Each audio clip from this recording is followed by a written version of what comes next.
வணக்கம் இசை விரும்பிகளே. இன்றைக்கி வீடியோவில் நம்ம என்ன ப்ராடக்ட் பற்றி பார்க்க போகிறோம் அப்படின்னா இன்ஃபினிட்டி பிராண்டினுடைய ப்ரைமஸ் 1270 அப்படிங்கிற 12 இன்ச்சு சப்வூஃபர்னுடைய அன்பாக்சிங் மற்றும் அதனுடைய டெக்னிக்கல் டீட்டெயில்ஸ் பற்றி தான் பார்க்க போகிறோம். இதுவும் வந்து பார்த்திங்கன்னா ஹார்மானுடைய ப்ராடக்ட் தான்.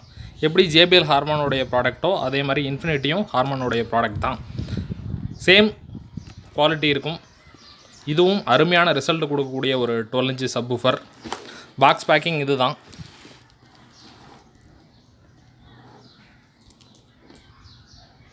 ஸோ டைமென்ஷன்ஸ் எல்லாம் கொடுத்துருக்காங்க இந்த சைடு. இந்த சைடில் வந்து பார்த்திங்கன்னா இதனுடைய எம்ஆர்பி 6490 போட்டிருக்காங்க. ஆனால் இது அவ்வளோ ரேட்லாம் இல்லை. 4000 ரூபாய்க்கு கம்மியான ஒரு பெஸ்ட் ப்ரைஸ்லேயே இது கிடைக்கும்.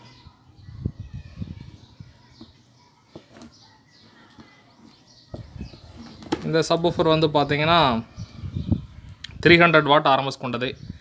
ஜேபிஎல் 1300 ஹெச்ஐ மாடல் இருக்குது பார்த்தீங்களா, அது மாதிரியே இதுவும் 300 வாட் ஆர்எம்எஸ் கொண்டது தான். 4 ohms இம்பிடன்ஸ் கொண்ட 12 இன்ச்சு சப்வூஃபர். ஸோ அதற்கடுத்து இந்த சைடில் வந்து பார்த்திங்கன்னா இதனுடைய ஸ்பெசிஃபிகேஷன்ஸ் டீட்டெயிலாக கொடுத்துருக்காங்க. நிறைய லாங்குவேஜஸில் கொடுத்துருக்காங்க. இங்கிலீஷில் இருக்கிறது பார்ப்போம்.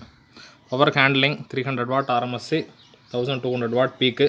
ஸோ கண்டினியூஸாக 300 வாட் பவரில் இந்த சப்வூஃபரை நம்ம ட்ரைவ் பண்ணலாம். ஸோ எந்த ஒரு பிரச்சனையும் இல்லாமல் லோட் பண்ண முடியும். அடுத்து சென்சிட்டிவிட்டி கொடுத்துருக்காங்க. Frequency response range 35 Hz to 200 Hz. Sensitivity வந்து பார்த்திங்கன்னா 91 dB கொடுத்துருக்காங்க. Impedance 4 ohms. Branded 12 inch subwoofer எல்லாமே 4 ohmஸில் தான் வரும். டியூவல் வாய்ஸ் காயில் சப்வூஃபர் மட்டும்தான் 2 வாய்ஸ் காயில் இருக்கும் 4 ohmஸில். வேணும்னா அதை பேரல் பண்ணி 2 ohmஸாக மாற்றிக்கலாம், அல்லது சீரீஸ் பண்ணி 8 ohmஸாக மாற்றிக்கலாம். ஸோ இப்போ இந்த பாக்ஸை ஓப்பன் பண்ணி பார்க்கலாம் பாக்ஸில் என்னெல்லாம் இருக்குதுன்னு. பாக்ஸினுடைய டாப் பேக்கிங் ஸோ நீட்டாக சேஃபான ஒரு கெட்டியான அட்டை பாக்ஸில் தான் வந்திருக்கு. ஸோ ஓப்பன் பண்ணலாம்.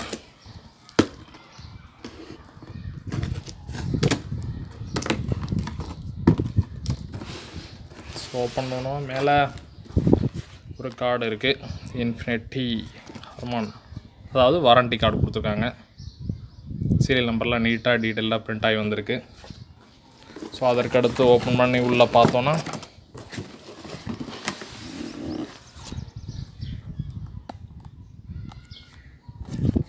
பேக்கிங்கில்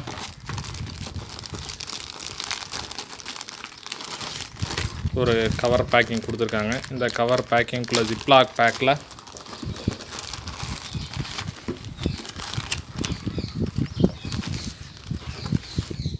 ஜேபிஎல்னு ஸ்டிக்கர் இருக்க மாதிரி இதில் இன்ஃபினிட்டி அப்படிங்கிற ஸ்டிக்கர் கொடுத்துருக்காங்க.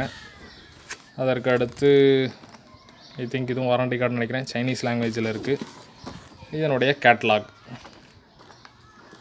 ஓனர்ஸ் மேனுவல் சொன்ன மல்டிபிள் லாங்குவேஜஸில் இருக்குது.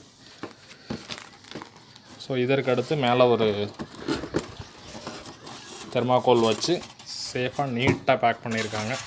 இன்ஃபினிட்டி ப்ரைமஸ் சப்வூஃபர் பார்க்குறதுக்கே ஒரு அட்ராக்டிவான டிசைன் இருக்குது. அந்தளவுக்கு ஒரு லுக் கொடுத்துருக்காங்க. இதில் நல்லா இருக்குது பார்க்குறதுக்கு. இதனுடைய லோகோ நல்லா நீட்டான சேஃபான பேக்கிங் தான். ஹெவியான வெயிட்டு. இதுவும் டியூவல் மேக்னெட், அதாவது டபுள் மேக்னெட் கொண்ட சப்வூஃபர் தான்.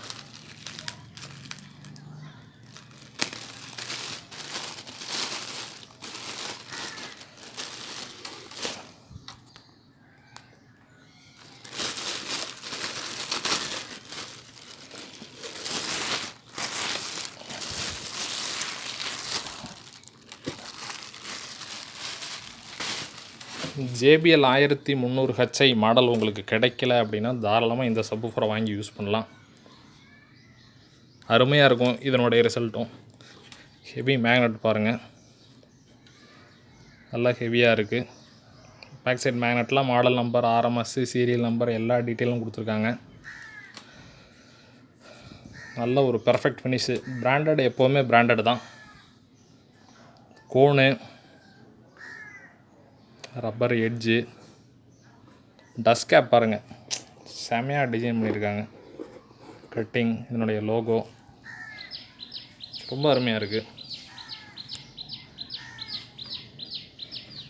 நல்ல ஹெவியான கோன் தான். ஸ்பைடரும் அந்தளவுக்கு ஹெவியாக இருக்குது. டெர்மினல் பாருங்கள் எவ்வளோ திக்காக ஹெவியாக கொடுத்துருக்காங்கன்னு.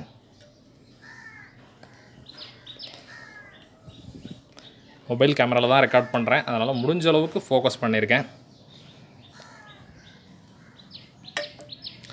பேஸ்கட் நல்ல ஹெவியான பேஸ்கட்டு. ஸோ டெர்மினல் பொலாரிட்டி வந்து ரைட் சைடில் பாசிட்டிவ், லெஃப்ட் சைடில் நெகட்டிவ், எப்போவுமே மாற்றிடாமல் கனெக்ட் பண்ணுங்கள். மேக்னெட்டினுடைய டயா அண்ட் திக்னஸ் பார்க்கலாம்.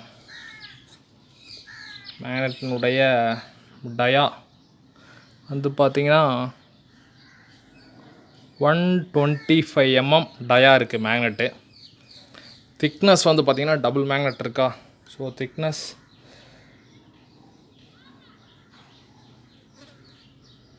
40 mm திக்னஸ் இருக்குது. ஸோ 40 mm திக்னஸில் 125 mm டயா கொண்ட மேக்னெட்டு. நல்ல ஒரு ஹெவியான சப்வூஃபரு, நல்ல ஹெவி வெயிட் இருக்குது. ரிசல்ட் ரொம்பவே அருமையாக இருக்கும். நீங்கள் அதை ஆட்டோமோட்டிவ் ஆடியோ சிஸ்டத்துக்கும் யூஸ் பண்ணலாம், ஹோம் ஆடியோ சிஸ்டத்துக்கும் யூஸ் பண்ணலாம். ஸோ நான் கேட்டிருக்கேன், இதனுடைய ஆடியோ ரொம்பவே அருமையாக இருக்குது. ஸோ JBL கிடைக்கல அப்படிங்கிற பட்சத்துக்கு தாராளமாக அதற்கு பதிலாக இதை யூஸ் பண்ணலாம். சேம் JBL எப்படி ஹார்மான் ப்ராடக்ட்டோ அதே போல் இதுவும் ஹார்மானுடைய ப்ராடக்ட்டு தான். ஸோ எந்த வகையிலையும் குறைவு இருக்காது, தெளிவான ஆடியோ ரிசல்ட் இருக்கும். தாராளமாக இந்த சப்வூஃபரை நீங்கள் ட்ரை பண்ணலாம்.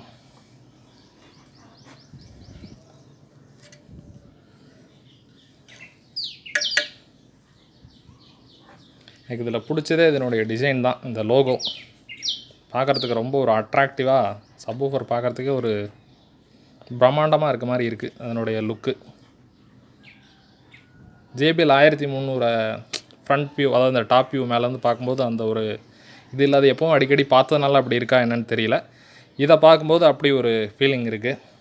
ரிசல்ட்டும் தாராளமாக நல்லாயிருக்கும். தேவைப்படுறவங்க வாங்கி யூஸ் பண்ணி பாருங்கள். ஆல்ரெடி இந்த சப்வூஃபர் நீங்கள் யூஸ் பண்ணியிருந்தீங்கன்னா இதனுடைய ஃபீட்பேக்கை கீழே கமெண்ட் செக்ஷனில் ஷேர் பண்ணுங்கள். மற்ற நம்மளுடைய நண்பர்களும் இதை பற்றி தெரிஞ்சுக்கட்டும். ஸோ ஓகே ஃப்ரெண்ட்ஸ், மீண்டும் அடுத்து இதேபோல் இன்னொரு யூஸ்ஃபுல்லான ப்ராடக்டினுடைய அன்பாக்சிங்லேயோ அல்லது ரிவ்யூலேயோ நான் உங்களை சந்திக்கிறேன். நன்றி, வணக்கம்.